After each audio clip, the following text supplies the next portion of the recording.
The obligatory top 10 books I read in 2022 list.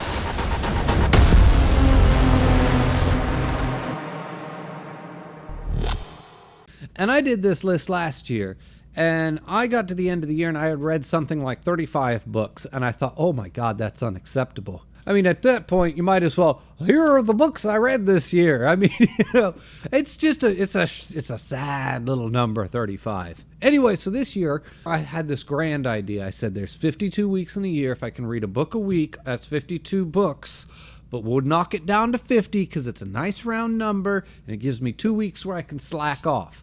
So the goal is 50 books this year. I failed. I'm currently at 47. And there's only a week and a half left in the year. I don't think I'm reading 3 books in a week and a half. So I might as well have just titled this video, I failed. I'll probably get 48 books. If I'm lucky, I might hit 49. But that's not 50. So therefore, I'm a failure. And I'm sorry.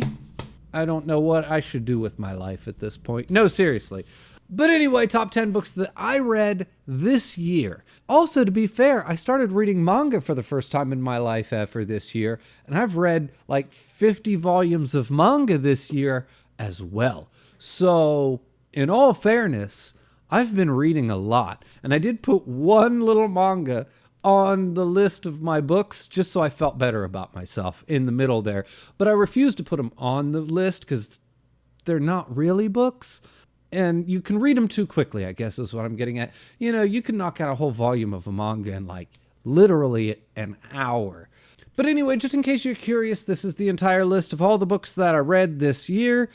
Also, as a rule, I do not allow rereads to be on the top 10 lists of books that I read this year. That puts every single Dark Tower book that I read this year off this list, and one Philip K. Dick book off this list. And I actually had it like number 4 on my list for a long time before I realized it's not allowed to be there. I was very bummed when I had to redo my list because I had to take that one off. Anyway, number 10, Fahrenheit 451. Or 451, however you say it. I say 451, and I think I'm not correct. I've never in my entire life read any Ray Bradbury. I decided to change that this year and read some Bradbury for the first time ever. And Fahrenheit 451 is good. It's great. I didn't make a whole video about it. I probably could have, and I probably should have. But Fahrenheit 451 was just a wonderful little story. I think the biggest problem I had with Fahrenheit 451 was the fact that I read it after Something Wicked This Way Comes. And after Something Wicked This Way Comes, everything's a little bit of a step down after that one. This might be an unpopular opinion, but I would say of the big 3 dystopian future books, those being in my mind, Fahrenheit 451, Brave New World, and 1984, I would say that Fahrenheit 451 is the weakest of the 3. That might be an unpopular opinion, but what tipped this one for me into the not as good as the other 2 was the fact that Fahrenheit 451 kind of as bleak and as grim of a world as it takes place in, there is this almost this hopeful feeling that you're left with at the end of the book, and I didn't like that. That sounds like a crazy thing to not like, but I wanted something a little bit bleaker. The ending just felt too happy for what should have been in that book, how that book should have ended. Maybe I'm just a sad and depressed person who likes sad and depressing stories. I mean, for God's sake, The Road took number 1 on my list last year, but it was good enough to be number 10 on the list. It just wasn't good enough to be any higher. Number 9, Brave New World. If I just brought it up, it's because I read it this year too. Honestly, and it's kind of shameful that the only one that I had read of the big 3 that I just brought up was 1984. And I'm going to have to say that I think it's probably the strongest of all of them. Might not be the most realistic, according to Mr. Huxley himself, who took it upon himself to write a letter to George Orwell telling him, your story's just not believable, bro. But seriously, Brave New World is amazing as well, and it just edges out Fahrenheit 451 on this list. I just felt like it was just a little bit better of a story and what it told and how affecting it was. Although I would argue that Ray Bradbury's prose are better than Huxley's. But that's just a personal preference thing. Although I feel like the book itself of Brave New World is better. I might be able to edit that into something that makes sense. Now coming in at number 8, Snow Crash. I read Neuromancer last year. I reviewed it on the channel. I talked about it. It made the list of top 10 books last year. This year I moved on to Snow Crash. If Neuromancer is the construction of this subgenre, then Snow Crash is supposed to be the deconstruction of this subgenre, that being cyberpunk. And though it is, and it's making fun of it at all times, but it never insults it. I don't feel like it does anyway. Actually, I feel like he kind of wanted to make a cyberpunk book because I feel like he put so much time, effort, and energy into the details of creating his world that he might as well have just made it a straightforward book. He spent more effort in putting together a cyberpunk world to make fun of cyberpunk than a lot of people do trying to actually make a serious book. So this could have been a serious book, although he chose to make it tongue-in-cheek, and he chose to lean into some humor with it. And with me personally, the humor landed. I thought it was good. I mean, just to make a book with a main character of the name Hero Protagonist, you got me. My interest is piqued, and if you can maintain that for the whole book, I'm sold. And that's exactly what we got.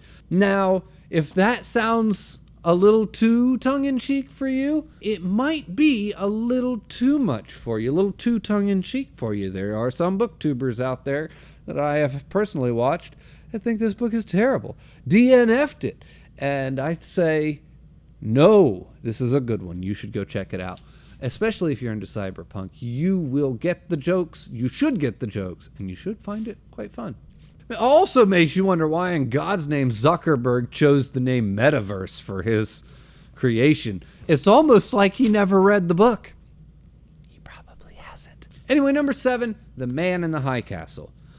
I have never read this book either. Philip K. Dick is probably my second favorite author of all time, and this was like top of my list of shame of books I hadn't read yet. And oh my God, it is Philip's Hugo Award winner. It is the only Hugo Award that he ever won for Best Novel, and it is immediately apparent why he got the Hugo Award for this book.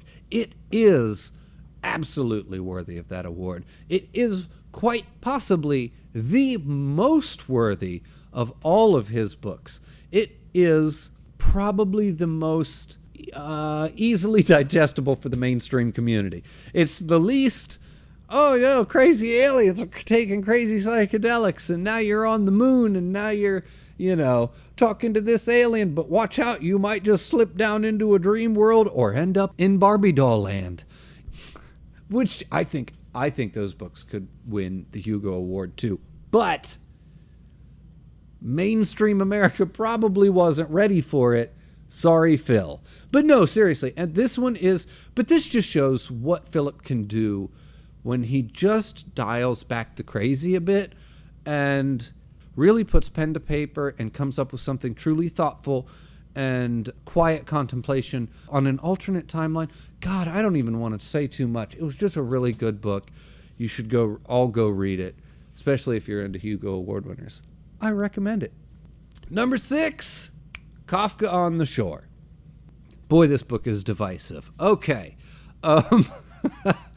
I have my bookshelves laid out in alphabetical order for the most part. Every now and then there's an author who I really, really appreciate and I respect. And I really like the way they write and I like their work. And I will pull all of their works out and I'll give them their own special shelf or 2 shelves or however many shelves it takes. And they don't have to have alphabetical order. They just get a spot all to themselves because I really like them. Not many authors get to be pulled out within one book, but Haruki Murakami was. I read one of his books and I immediately made him a shelf on the bookcase. I've done that for 2 authors this year, by the way, but hold on, we'll get there. He blows my mind. And it's just absolutely amazing. This one, Kafka on the Shore, is the most perplexing one that I've read. It is probably the most perplexing one that he's ever written. And he is into, oh God, what is it? Abstract, absurdist, alternate realities, multiple worlds, puzzles. I think he described this book as puzzles within puzzles. And you have to come up with the answers for yourself, and you could read this book multiple times and never get the answers, never be able to put it all together. It was just deliciously, wonderfully confusing. It is also very, very strange, and there are some very almost upsetting things that happen in it. Some very upsetting descriptions of certain acts in it. I won't go into detail, but needless to say, this is very divisive. I put it on the top 10 best books that I read this year, period. Go watch Murphy Napier's review of it. It won't be so pleasant. Either way, I loved it. I thought it was great, but be warned, Haruki Murakami is not for everyone. Number 5, A Scanner Darkly. This is another one of his that I hadn't read yet. Philip K. Dick. And I don't know how or why or how I skipped these amazing books, but this is another one where it's almost autobiographical about him and his life and when his drug addictions came crashing down around him and his Philip K. Dick himself it's relatively autobiographical in the sense that Philip K. Dick himself was a drug addict. And after he divorced one of his wives, he ended up in this drug den of a house, and he lived just pretty much like this book describes, and then he ended up falling into a rehab center, getting cleaned up for the most part, as far as I can tell, and then going back out and trying to live his life again and trying to write again. Well, then he wrote this book, and it's kind of a story about his time in this rehab, but then it also leans into all the fantasy science fiction that he really likes to lean into. It's a story about a narcotics detective who has to investigate this drug den.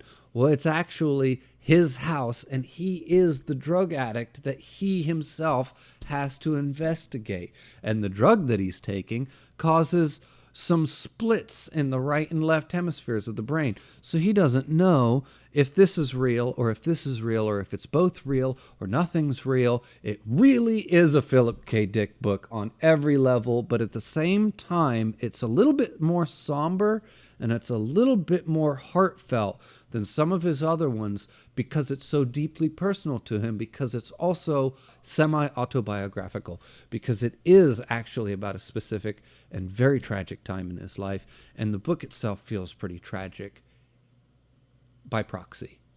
Now, number 4, Something Wicked This Way Comes.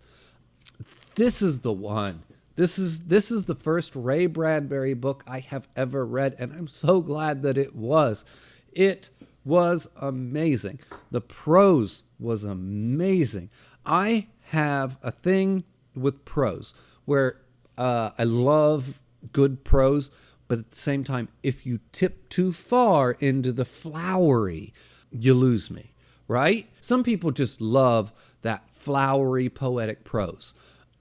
I like a good prose, but if it goes too far, it takes me right out of the story, and it hinders my ability to be invested in the story, or at least feel like I'm being drawn into that world. Anyway, this is an example of how to make elegant prose that just draws me in, but never tip into the realm of too much.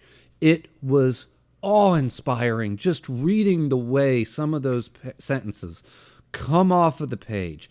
I loved it, and it was the same in Fahrenheit 451. His prose is so strong, and he is so good. It is awe-inspiring to read, and it's just wonderful. But the story to this one, the kids and the dad in particular, like, I loved that dad, the janitor. Oh my gosh, he was so cool. Everything about it. It was such a good book. I was so impressed. I was, for the time period that this came out in too. This is kind of older, and it feels like this is back when books used to read like textbooks, or at least some of them. And for him to come out of the gate, I don't know if he came out of the gate or not, but for him to come out with this, oh, it was wonderful. It was delicious to read. I absolutely loved it. Number 3, Klara and the Sun. Oh my God, do I love this book so much. I tried really hard to pick authors I'd never read before this year. I wanted to really go out there and just read a bunch of authors that I didn't know who the heck any of these people were. And Kazuo Ishiguro, I'm sure I said that wrong, was one of them. And that book was actually brand new. It just came out this year. I heard about him, I heard about it, and I was really excited to get to it. And oh my God, did that book not disappoint. I did do a video of that book. And I'm sorry, to hell with you, Mike Everts, who just had to get into my comment section and tell me that the book was a disappointment. You are wrong, sir. I disagree wholeheartedly. It is one of the best books of the year. It is number 3 on my list. To hell with you, Mike. I love you, by the way, Mike. Anyway, number 2, 1Q84. Now, this is the book. When I said that I read one book and Haruki Murakami got an entire shelf on my bookcase back here, this is the one book that I read. This is the book that I chewed through a 1,000-page book in less than a week, and then I gave him a shelf on my bookcase because that book impressed me so much. It is still, to this day, my favorite Haruki Murakami book, and I read like 5 of those bitches this year. It was so good, just amazing. It was wonderful. I loved it. I can't say enough about it. For the first half of this year, I was convinced that was going to be number 1 on this list. I thought for sure 1Q84 was getting the number 1 spot. Somebody knocked it off of there, but the fact that it even got dethroned was surprising to me. All right, real quick before we get to the number 1 spot of the year, just a few honorable mentions. Those being The Wind-Up Bird Chronicle, which is another Haruki Murakami book, and it was good. It was wonderful. It was everything that you would expect from a Haruki Murakami book. It had your multiple realities. It had your wells. It had, the realities. Which one's which? Did we get there? Did we get back? Ooh, all that absurdist stuff that you come to know and love from Haruki Murakami. It just wasn't quite as magical or as wonderful as 1Q84 and Kafka on the Shore. I think it might actually be more popular, but that maybe. I don't know. I'm definitely not the expert on that one. And then, what's the other one? And the other one is Do Androids Dream of Electric Sheep? Because that's the one that I actually had on this list. I think it was in the number 4 spot. And I got it all the way down to literally locking them in place so I could film the video. And I'm like, and I kind of had to rearrange some things and add something to. I actually bumped one of my honorable mentions up into the list and dropped it out of the list. I'll never tell which one. Yeah, it should have been on this list, but it was a reread, so it's not allowed to be on this list. But either way, it's that good. Now, real quick, before we get to the number 1 spot on the list, I would like you to do me a favor and jump down into the comment section and tell me what your number 1 book that you read for the entire year was.